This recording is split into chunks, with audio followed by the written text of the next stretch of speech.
এই মুহূর্তে ব্রেকিং নিউজের দিকে নজর রাখতে হচ্ছে।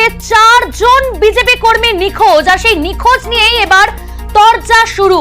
4 বিজেপি কর্মী নিখোঁজের অভিযোগ রাজ্যের বিরোধী দলনেতা শুভেন্দু অধিকারীর। এক্স স্যান্ডেলে সেই অভিযোগ তুললেন তিনি। 4 জন বিজেপি কর্মী নিখোঁজ, x স্যান্ডেলে post Suvendu Adhikari. Howrah station থেকে নিখোঁজের অভিযোগ।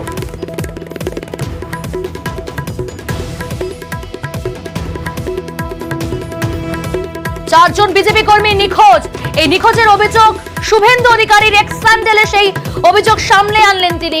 আমাদের সঙ্গে রয়েছে প্রতিনিধি অর্ণব। অর্ণব, তোমার কাছ থেকে জানার চেষ্টা করব নির্দিষ্টভাবে কি উল্লেখ করলেন, কি অভিযোগ শুভেন্দু অধিকারীর।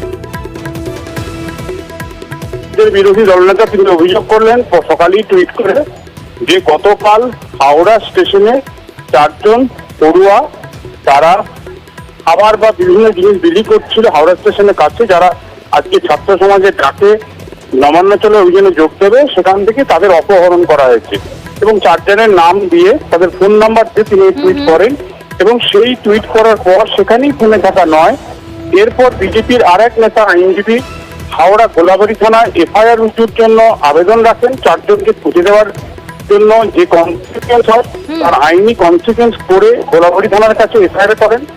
10:07 পর 10:35 আরো 30 মিনিট পর কলকাতা হাইকোর্টে ওই 4 জনের পরিবারের তরফে আইনজীবীরা মেনশন করলেন বিচারপতি রাজস্বী ভরদ্বাজের বেঞ্চে যে তারা মিসিং হয়েছে গতকাল, কার্যত অপহরণ করা হয়েছে, কার্যত পুলিশের মদত দিয়ে এটা হয়েছে এবং হাইকোর্ট হস্তক্ষেপ করে তাদের খোঁজার ব্যবস্থা করুক। এবং এরপর হাইকোর্টে অ্যাপ্রোচের পর পাশাপাশি আবারও শুভেন্দু অধিকারী নতুন করে টুইট করলেন যে এই পরিবারের 4 জন তারা কলকাতা হাইকোর্টে অ্যাপ্রোচ করেছে। অর্থাৎ শুভেন্দু অধিকারী এই ছাত্র সমাজের প্রতিনিধিদের পাশে আইনি সাহায্য দেওয়া এবং তাদের পাশে থাকা এবং সরাসরি বিজেপি না বললেও তারা যে বিজেপি কর্মী করে এটা বোঝার জন্য আর হয়তো সময় বা নষ্ট করাও এক্ষেত্রে বাতুলতা। তবে এই ঘটনায় কার্যত পুলিশ কি পদক্ষেপ নিচ্ছে তা জানার জন্য বিচারপতি রাজস্বী ভরদ্বাজ মামলাটি কালকে শুনানির জন্য ইতিমধ্যে রেখেছে। বেশ, হাইকোর্টে মামলা নিখোঁজ কর্মীর পরিবার। এদিকে পাল্টা বিজেপিকে কটাক্ষ কুণাল ঘোষের।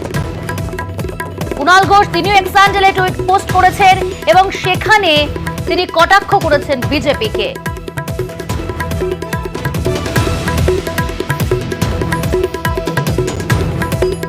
আর এদিকে পুলিশের তরফ থেকে দাবি করা হচ্ছে 4 বিজেপি কর্মীকে গ্রেফতার। 4 বিজেপি কর্মীকে গ্রেফতারের দাবি পুলিশের। যে অভিযোগ প্রথমে শুভেন্দু অধিকারী আনলেন, এক্স স্যান্ডেলে অভিযোগ সামনে আনলেন এবং নিখোঁজ কর্মী পরিবার হাইকোর্টে মামলা দায়ের করলেন, কটাক্ষ করলেন কুণাল ঘোষ। আর এবার পুলিশের তরফ থেকে দাবি করা হচ্ছে 4 বিজেপি কর্মীকে গ্রেফতার, এই দাবি পুলিশের।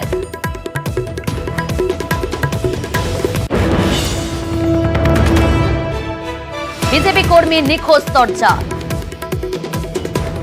এবং তারপরই পুলিশের তরফ থেকে দাবি করা হলো 4 বিজেপি কর্মীকে গ্রেফতারের।